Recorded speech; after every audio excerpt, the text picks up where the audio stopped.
Então, boa tarde a todos. Que Jesus nos abençoe. Nós vamos trazer para a reflexão na tarde de hoje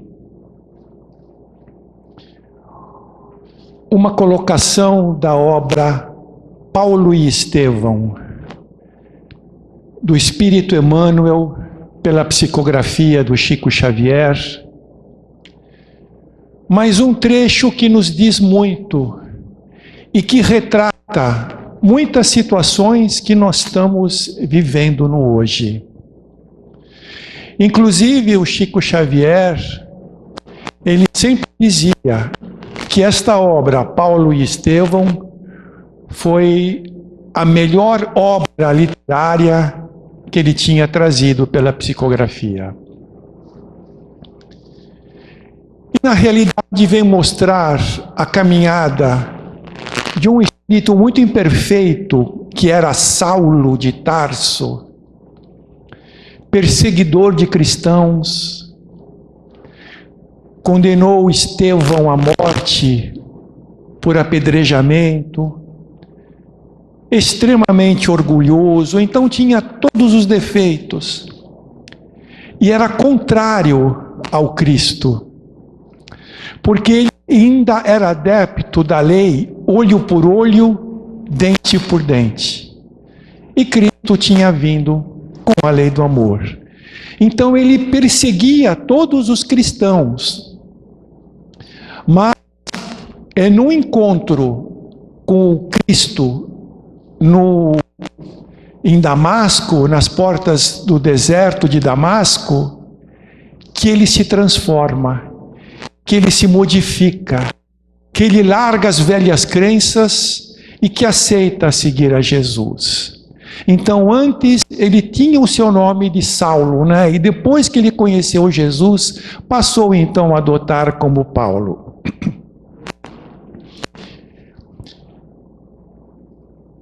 E ele, quando isto ocorreu, ele foi expulso da sua casa, abandonado pela família, abandonado pelos amigos, passou por enormes vicissitudes, muitas dificuldades, perdeu o seu trabalho, perdeu a sua fonte de renda. Então, enfim, estava, perdido.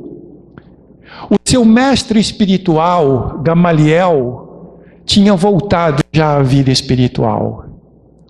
A sua noiva, Abigail, com quem ele tanto amava, também já tinha voltado para a vida espiritual. Então ele sentia-se como que abandonado, e nesse estado, passando por enormes desafios, ele começa então a caminhar pelo deserto de Damasco para levar a lição do Evangelho para todos os povos. Mas quando ele entra em Damasco, ele sente um sono e faz com que ele recline a cabeça numa pedra e acaba passando por um sono rápido, e dentro deste sono ele sonha com a sua noiva Abigail. E ele se percebia conversando com ela. Então, quando ele a vê, ele começa a trazer todas as suas dificuldades, todas as suas perspectivas de futuro, os seus sofrimentos, as suas lutas, as expulsões, o abandono. Então ele traz uma série de circunstâncias e ela somente ouvia.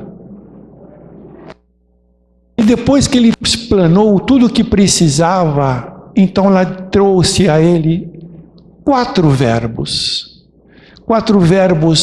muito fortes. Essa foi a resposta que ela deu, onde ela disse: Paulo,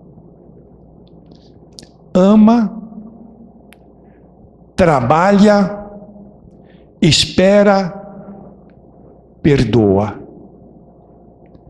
Então, o que queria dizer tudo isso? Porque ela estava preparando ele para as dificuldades que ele iria encontrar no meio do caminho. Então, o primeiro verbo que ela trouxe, ama.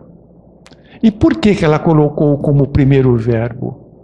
Porque quem ama tem mais resiliência. Quem ama é mais forte. Quem ama vai mais longe. Quem não ama não consegue às vezes sair do lugar. Então, quando ela trazia essa colocação, quem ama tem mais resiliência, porque aquele que realmente ama compreende melhor, aceita melhor as dificuldades do outro, as suas imperfeições, os seus erros.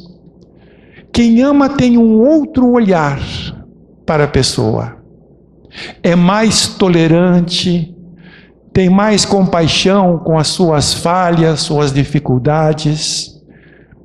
Mas quem não ama só vê defeitos, só vê as falhas, não tem tolerância. É importante nós colocarmos, quando ela diz ama, é a mesma colocação que Jesus trazia também quando ele falava sobre o amor. Nós ainda estamos um pouco equivocados quando ele nos pedia para aprender a amar. Porque ainda hoje nós estamos entendendo como é o sentimento de uma pessoa para com outra. E não é nada disso. Quando Jesus trouxe a lei do amor, então o que ele queria dizer? Essa lei do amor era o exercício da caridade, do perdão, da piedade, da compaixão, da tolerância, do serviço ao próximo. Então era o exercício destas virtudes sem a necessidade de estar aí embutido o sentimento. Então estava bem explícito que era dentro daquilo, que faça ao teu próximo o que você gostaria que te fosse feito. Esse é o amor que Jesus ensinava, e esse era o amor que Abigail trazia para Saulo, naquela época ainda. Então, só o amor tem o dom de fazer com que nós percebamos as sementes. O que quer dizer isso? Ver uma árvore cheia de frutos é muito fácil. Frutos bons, frutos estragados, é muito fácil, qualquer um vê. Mas enxergar as sementes é para poucos. Jesus chama certa vez Ananias para ir auxiliar Paulo. E diz: vá até Paulo levar o auxílio de que ele precisa. Ele é o meu vaso preferido. Então, só um espírito que ama realmente, que já alcançou todo o estágio de aprender a amar, para fazer essa colocação. Porque as pessoas que não ainda entenderam o amar, vão falar: mas como ele é o vaso preferido? Se foi perseguidor dos cristãos, se cometeu tantas situações difíceis. Acontece que nós víamos Saulo, Jesus via Paulo, via todas as suas potencialidades, via todos os seus valores. Então, perante uma mesma pessoa, aqueles que não amam diz: eis aí Saulo, perseguidor de cristãos. E Jesus: eis aí Paulo, o apóstolo dos gentios. É bem diferente. É muito grande.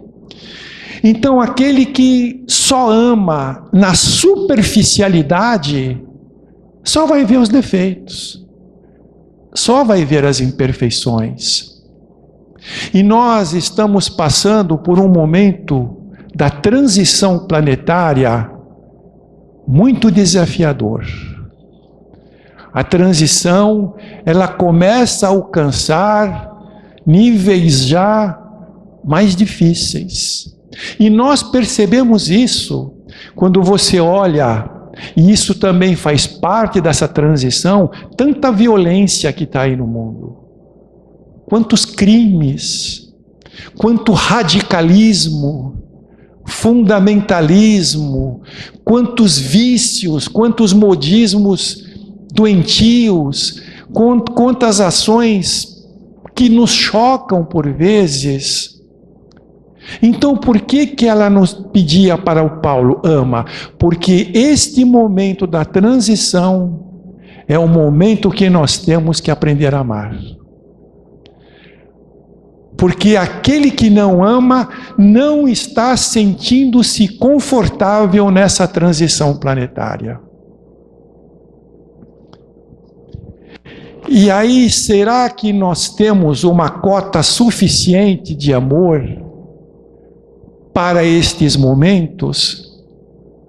Para lidar com pessoas que passam por graves distúrbios psicológicos, psíquicos, espirituais, por tantas depressões, síndromes do pânico, ansiedades, tudo isso também está nesse pacote dessa transição planetária.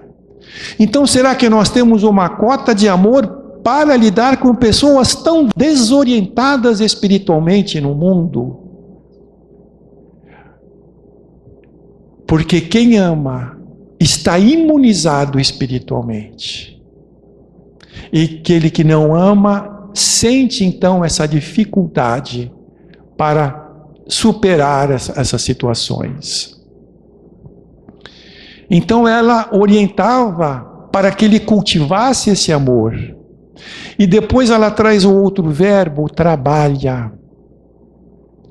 Claro, trabalho nos leva a refletir também transformações. Claro, o trabalho é muito importante para desenvolver habilidades, aptidões, conhecimentos, o sustento necessário. Mas ela também trazia uma outra conotação, o trabalho interior. O trabalho que nós temos que fazer conosco mesmo, não exteriormente, mas no nosso interior. Por que isso? E aí nós vamos trazer colocações de Dr. Bezerra de Menezes, que é muito importante. Nós, como eu disse há pouco, estamos num momento difícil da transição planetária. Como na vida espiritual, como perante os desígnios de Deus, não há coincidências. Nada ocorre por acaso. E tudo é fruto de trabalhos, percepções espirituais planejadas já.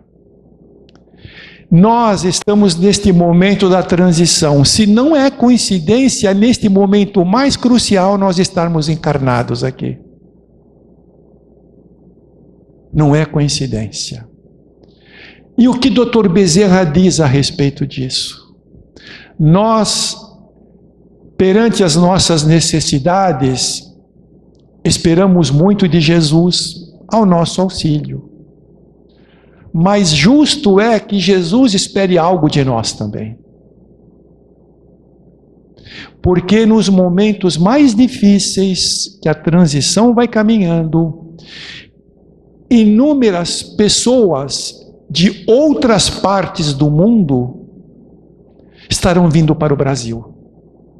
Estarão vindo procurar o Brasil. Por quê?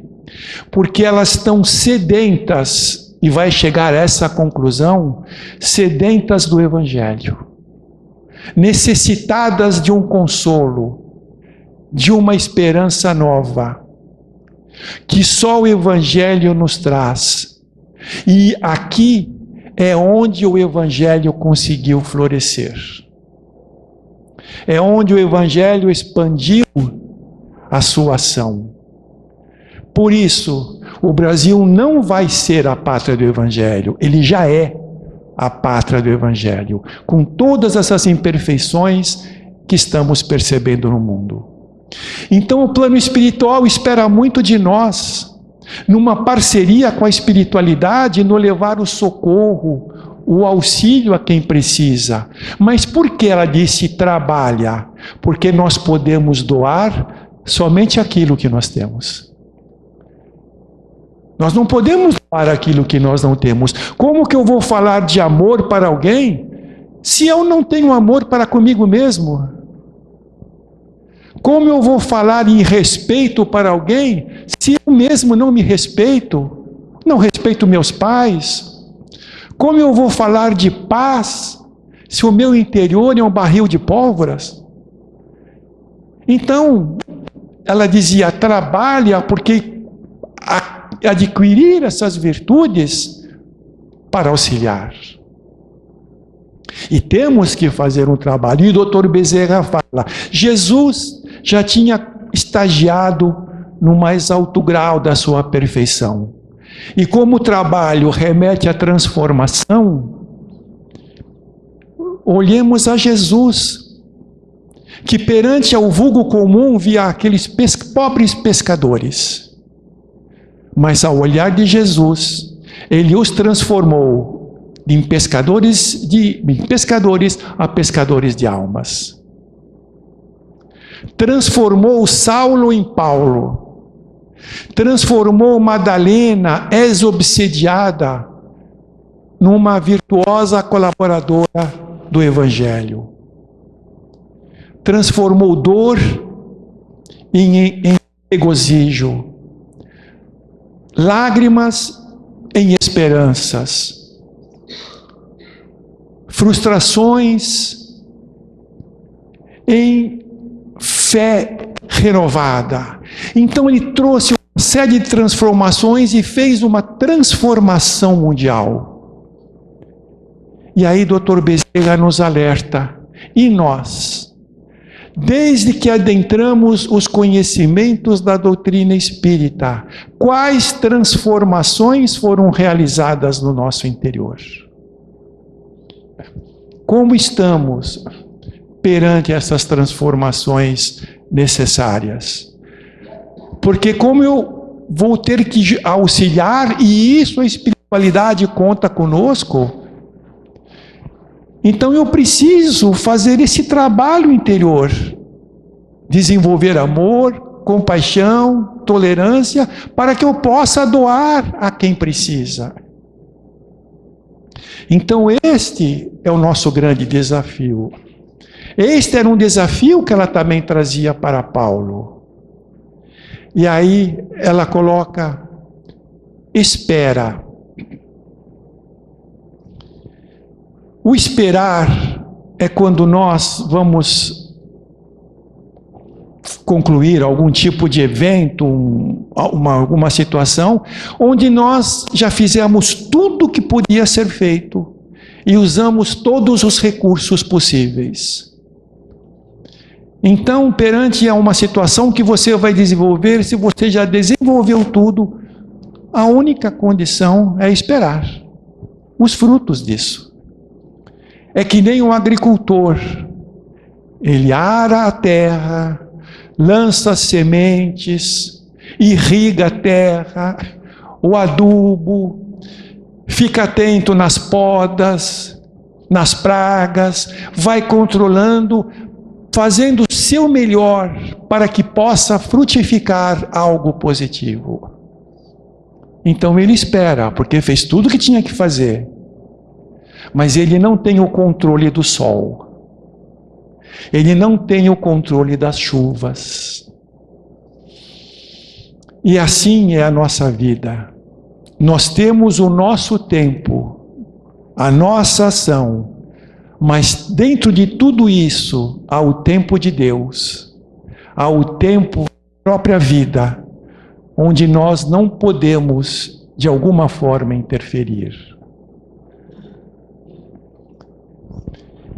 Então, esse esperar que ela falava é quando ele fizesse o seu melhor esperar que isso sim ia frutificar, isso sim ia trazer os frutos na qual estavam sendo almejados. E o quarto verbo que ela trouxe, perdoa. O perdão é o nosso maior entrave para a nossa evolução espiritual. É a situação ainda muito difícil para nós lidarmos, o perdão. E é por estarmos ainda lutando dentro dessa situação que nós estamos ainda passando por muitas reencarnações reparadoras, por dificuldades. É como dizia o Dr. Bezerra de Menezes, as nossas dificuldades e os sofrimentos estão porque o orgulho é o nosso maior algoz. E o desenvolver o perdão, tão difícil que nós achamos, é porque estamos ainda sujeitos a esse algoz do orgulho. É ele que nos impede, às vezes, perdoar. Então, face a esse não perdão, quantas coisas equivocadas nós fazemos e que pode custar reencarnações para reparar. Você pode amar alguém profundamente, fazer tudo por ela, mas cada pessoa é um universo particular, tem o seu livre-arbítrio. Essa pessoa pode não mais gostar de você, pode não mais querer ficar com você, pode não mais compartilhar os teus pensamentos, as suas ideias, os seus objetivos. Ela pode querer abandonar você.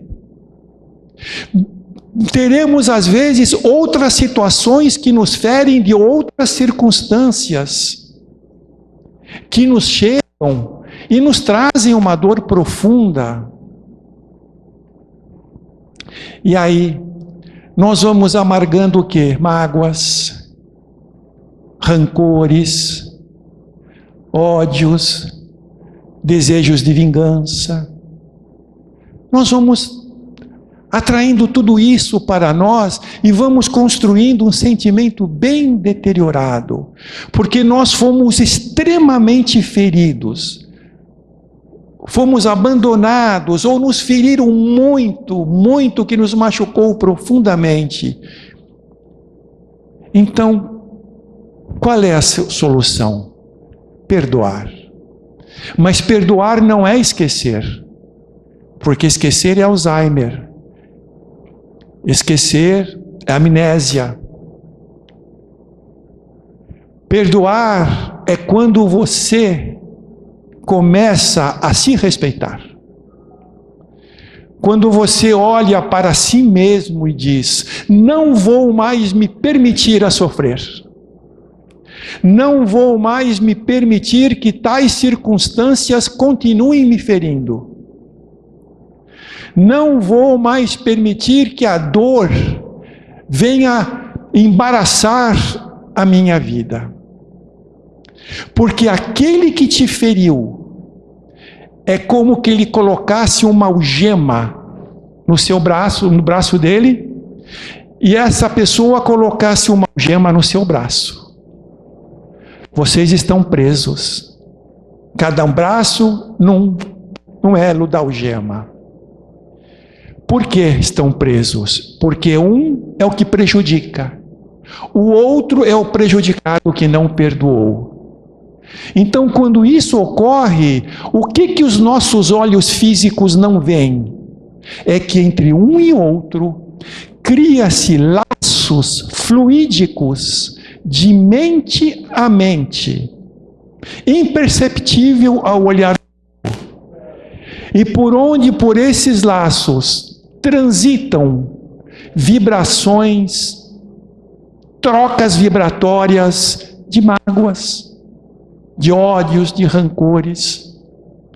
Então, se você quer ter a tua liberdade e sair da prisão, você precisa pegar a chave, destravar a sua parte da algema e tirar o seu braço.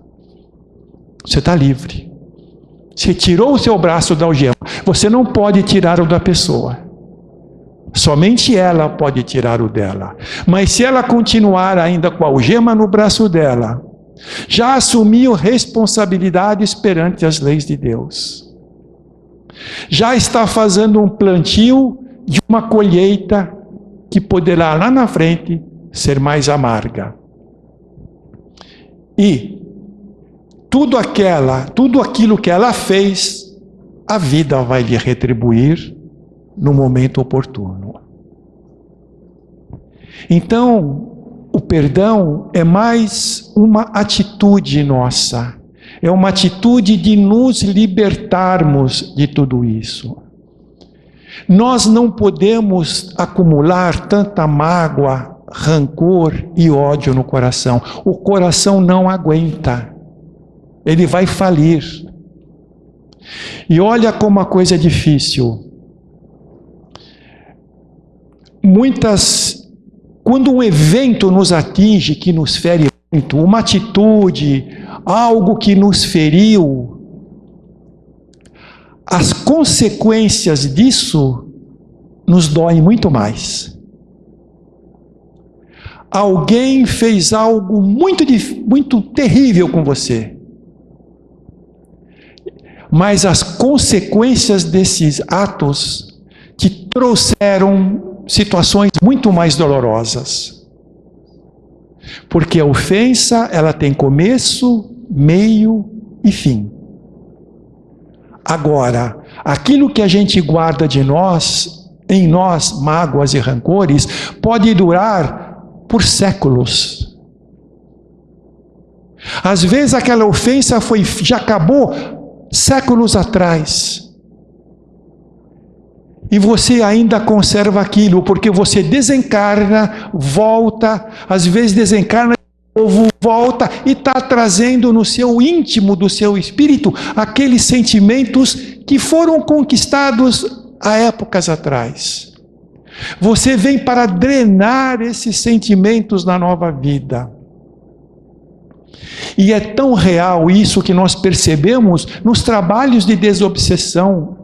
Quantos espíritos que se apresentam na revolta, na mágoa, principalmente ainda hoje revoltados com pessoas da guerra, na época do nazismo, espíritos de judeus ainda revoltados com o nazismo, que ainda eles querem fazer vingança.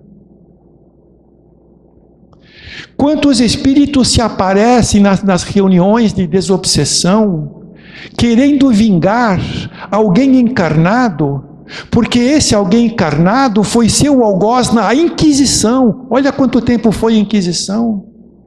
E eles guardam ainda essa mágoa. Quantos espíritos apresentam-se querendo obsediar uma determinada pessoa, que eram seus patrões na época da escravidão, e que os fez sofrer bastante. Então o fato ocorreu há muito tempo, acabou aquele evento. E às vezes nós estamos trazendo ainda a mágoa, o rancor. E daí os processos obsessivos, as dificuldades, as lutas por quais nós passamos. Então é necessário que nós libertemos o nosso coração disso. É como um avião. O avião ele está programado para voar dentro de um padrão de segurança. Ele tem um peso específico na qual ele comporta. Mas se você coloca mais carga, o avião vai cair. E é a mesma coisa, se você acumula mágoas, ódios, rancores, o teu coração vai cair também. E você vai passar por todas as aflições, por todas as dificuldades e por inúmeros sofrimentos. São essas mágoas que nós trazemos de há muito, mal digeridas, que ainda estão enraizadas no nosso físico, nós, a nível consciente, não lembramos disso. Mas o nosso espírito, sim. Então temos essas mágoas, e se nós não cultivarmos a libertação disso, o que ocorre? Esses sentimentos persistindo no corpo espiritual vai gerar no hoje os cânceres que estamos vendo na sociedade.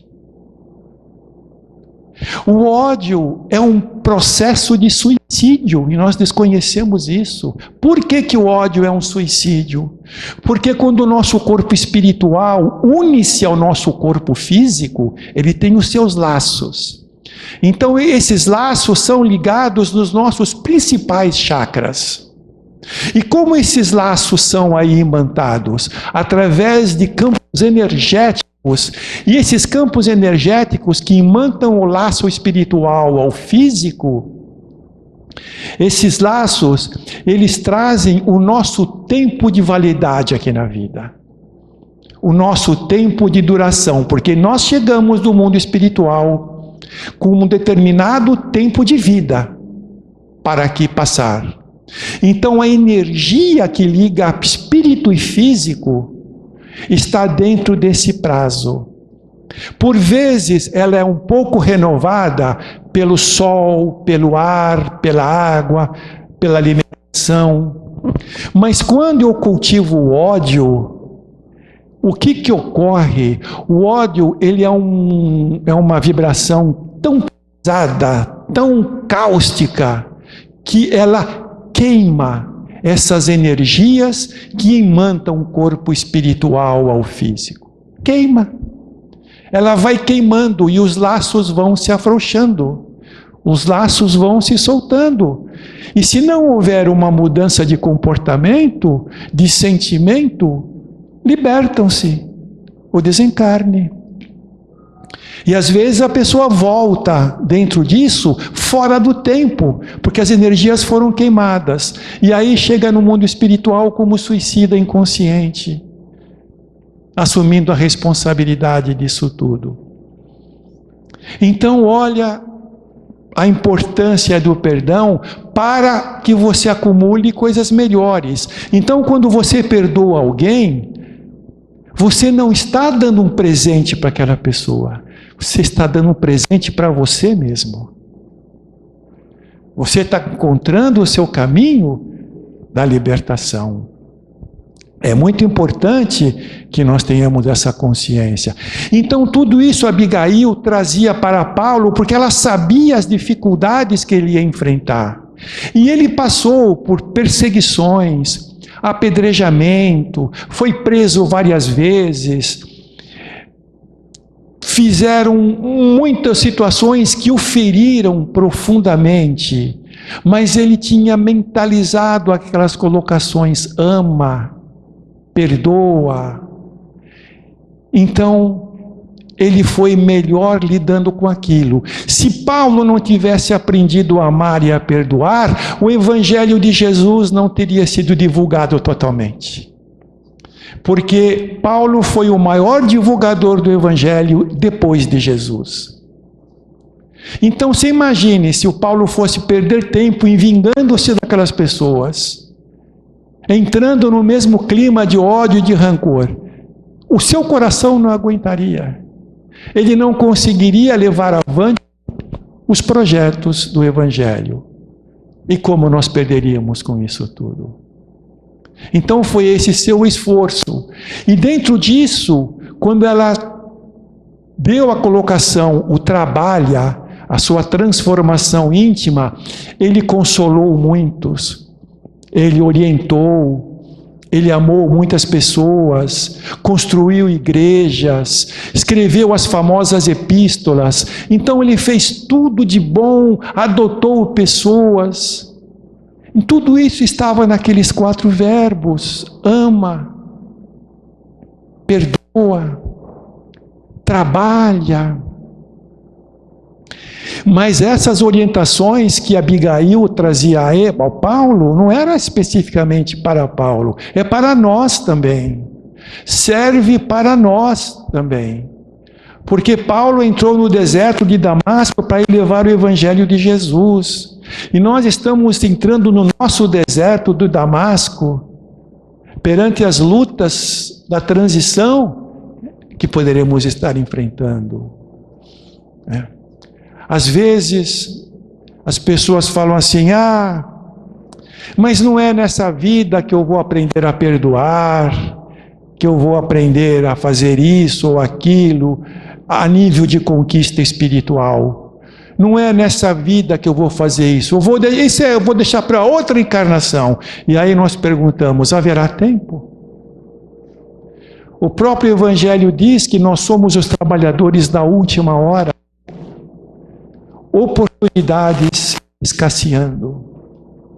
Por isso que o Chico falava, seja feliz, viva a vida, não guarde mágoas, ame, trabalhe e aproveita a vida, porque, meu filho, a reencarnação está muito difícil.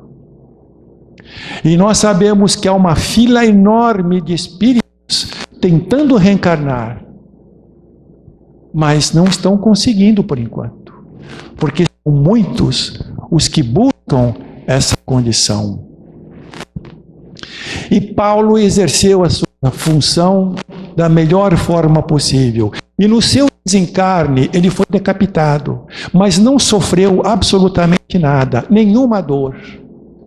E quando ele se vê fora do corpo físico, era num local onde havia um grande monte, uma montanha, e havia um grande número de espíritos da mais elevada categoria o aguardando. Havia como que um coral de vozes angelicais que coava, parecia que em todo o universo.